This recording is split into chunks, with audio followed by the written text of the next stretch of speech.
আমি এই উপকরণগুলো একটু মিক্সড করে নেব, আই থিঙ্ক হয়ে যাবে, কারণ যেহেতু ছোট এজন্য। এই যে আমাদের চা রেডি। হ্যালো এভরিওয়ান, আসসালামু আলাইকুম। কেমন আছো সবাই? আশা করছি সবাই ভালো আছো। আমিও আল্লাহর রহমতে অনেক ভালো আছি। ফেসবুকে ভাইরাল একটা রেসিপি আজকে ট্রাই করব। তোমরা হয়তো বা অনেকেই জানো, মানে গেস করতে পারছো কি না আমি জানি না, বাট ফেসবুকে অনেক ভাইরাল। ইদানিং ফেসবুকে মানে ঢুকলেই দেখা যায় জিনিসটা। আমি ফার্স্ট বানাচ্ছি, দেখা যাক কেমন হয়। যদি ভালো হয় তাহলে পরিবারের সবাইকে করে খাওয়াবো। কোনো কিছুই না, এটা হচ্ছে যে দুধ চা দিয়ে পোড়া রুটি। জিনিসটা আমার ফেসবুকে দেখে এত ভালো লেগেছে যে আমার করে খাইতেই হইলো।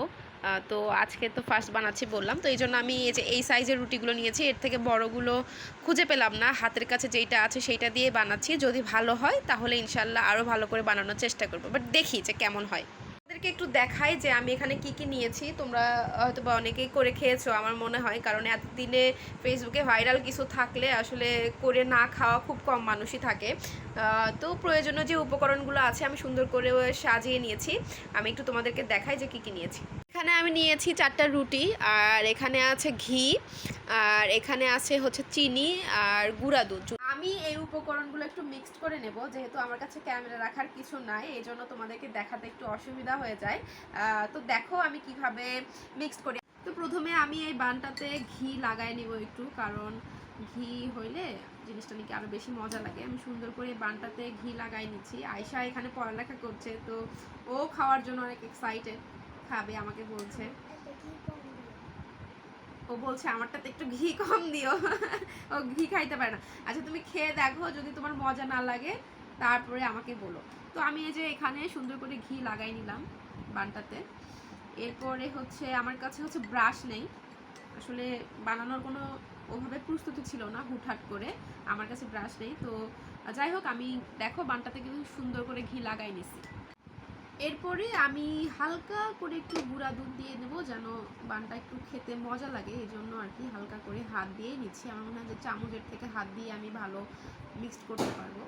তো আর তার উপরে আবারও বলছি, আমি কিন্তু নিজের মতো বানাচ্ছি, কারোর রেসিপি ফলো করে বানাচ্ছি না। আসলে এইভাবে বানাই কি না আমি তাও জানি না, কিন্তু আমি নিজের মতো করছি, সবার দেখে দেখে আমার কাছে যা যা আছে বা আমি যতটুকু করতে পারবো তার উপর ডিপেন্ড করে করছি। তো যাই হোক, দেখো এখনই দেখতে কত মজা লাগতেছে, তাই না? আমি একটু দেখাই রোটেট করে। এই যে দেখো, আমি এখানে গুঁড়া দুধ ঘি দিয়ে ফার্স্টে মেখে নিয়ে গুঁড়া দুধ আর চিনি দিলাম। তো এভাবে আমি সব রুটিগুলো সুন্দর করে নিই।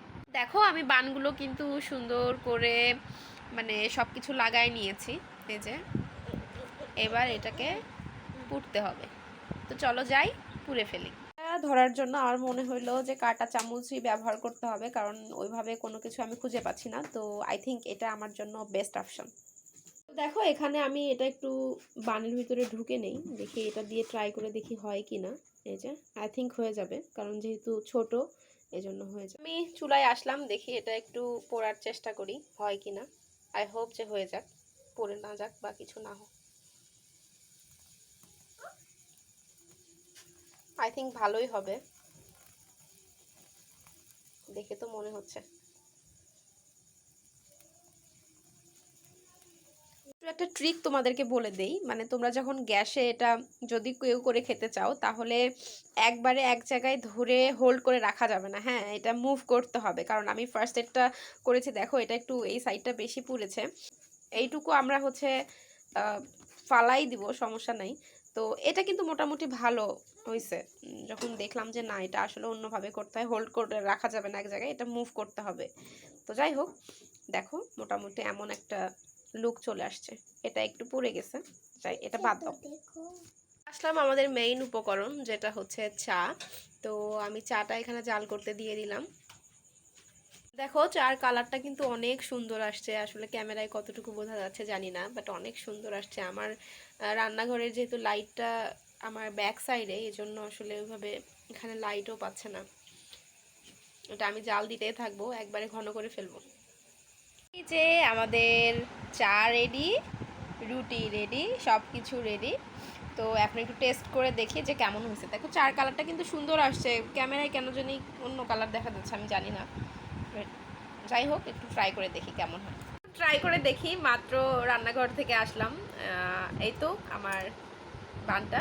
তো এটা ভালোই মানে ক্রিস্পি হয়েছে অনেকটাই ভিতরে পোড়ার পরে, ভালোই মনে হয় হবে খেতে। তো একটু ট্রাই করে দেখি। চার ভিতরে এখন দিই, দেখি না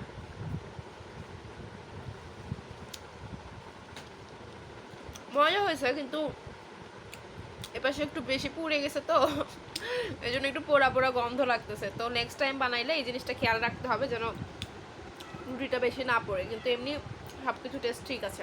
তো যাই হোক, ধন্যবাদ আজকের ভিডিওটা দেখার জন্য। তোমরা যদি কেউ ট্রাই করে থেকো আমাকে অবশ্যই জানাও, আর ভিডিও ভালো লাগলে আমার পেজটা অবশ্যই ফলো করে দিও। আল্লাহ হাফেজ।